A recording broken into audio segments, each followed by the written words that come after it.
नमस्कार, मैं दीक्षा वर्मा। आप देख रहे हैं CWN TV न्यूज। तो चलिए बढ़ते हैं कुछ खास खबरों की ओर। भारत की पाकिस्तान पर एयर स्ट्राइक के बाद यूपी में रेड अलर्ट है। डीजीपी प्रशांत कुमार ने पुलिस को निर्देश दिया है कि आर्मी और एयरफोर्स के साथ समन्वय करके महत्वपूर्ण स्थलों की सुरक्षा मजबूत करे। वाराणसी, प्रयागराज, कानपुर, लखनऊ, मथुरा, अयोध्या समेत कई शहरों में रात में रेलवे स्टेशनों पर चेकिंग अभियान चलाया गया। ट्रेनों और स्टेशनों पर सामान की जाँच की गयी। सहारनपुर के कांग्रेस सांसद इमरान मसूद ने अपने बयान पर सफाई दी है। उन्होंने कहा है कि भाजपा के लोग उन्हें सर्जिकल निशाना बना रहे हैं। मैंने तो बस ये मांग की थी कि इस कार्रवाई की जानकारी सार्वजनिक हो ताकि दुनिया को भारत की ताकत का संदेश जाए। दरअसल इमरान मसूद ने एयर स्ट्राइक के बाद कहा था, इस बहादुरी के लिए सेना को सलाम है, लेकिन ये भी बताया जाए कि कितना नुकसान हुआ है और कितनों को मार गिराया है। जिसके बाद इमरान मसूद ट्रोलर्स के निशाने पर आ गए थे।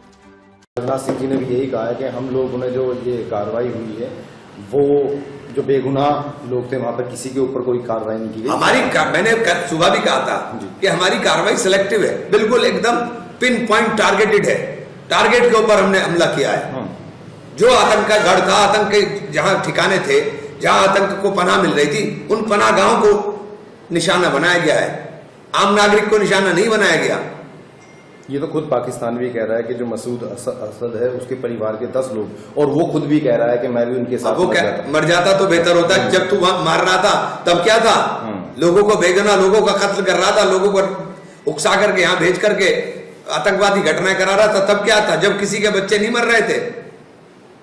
उनके दिल का दर्द का एहसास आज होगा ना, जब अपने गए हैं तब एहसास हो रहा है कि मौत का दर्द क्या होता है, या सिर्फ दूसरों को मौत परोसना जानते हैं। पाकिस्तान आर्मी ने जब ये ऑपरेशन चल रहा था तो कुछ कायराना हरकत करते हुए गोला बारूद किया इधर, जिसमें हमारे जो आम नागरिक है वो भी मरे हैं। उनकी पाकिस्तान तो कायर मुल्क है, वो कायरताई के पूर्ण हमले करता है, पीछे से ही वार करता है। पीछे से कायर लोग वार करते हैं, पीछे से वार कायर करते हैं। पीछे से बहादुरी का वार नहीं होता। पीछे से बहादुर लोग तो, हमने तो सीना ठोक करके कहा कि हमने करा है, हमने करा है और अंदर घुस के करा है। तो आपका जो बयान था, आपने सुबह आपने कहा है कि हम 4 बम अभी वो किए हैं। अरे तो अभी तो मैंने कहा 4 ही बम गिरे हैं। अभी तो जब मैं सुबह ही सुबह उठा, सुबह ही सुबह बयान दिया। मैं तो अपने आप में, मैं चूंकि बार बार कह रहा था, मेरे तो अंदर से खून खोल रहा था, किसी का खोले ना खोले, मेरा तो खोल रहा था कि रोज आतंक की जो घटना, इत्तेफाक से जब ये घटना हुई, मैं कश्मीर से 2 दिन पहले ही वापस आया, तो मेरा तो खून खोल रहा था। मैंने कहा अभी तो 4 ही बम गिरे हैं, 4 बम से ही बौखला गए। आतंक का रास्ता पकड़ोगे तो बारूद से भर देंगे। अभी तो शुरुआत हुई है। मैंने यही तो कहा था कि अभी तो शुरुआत है।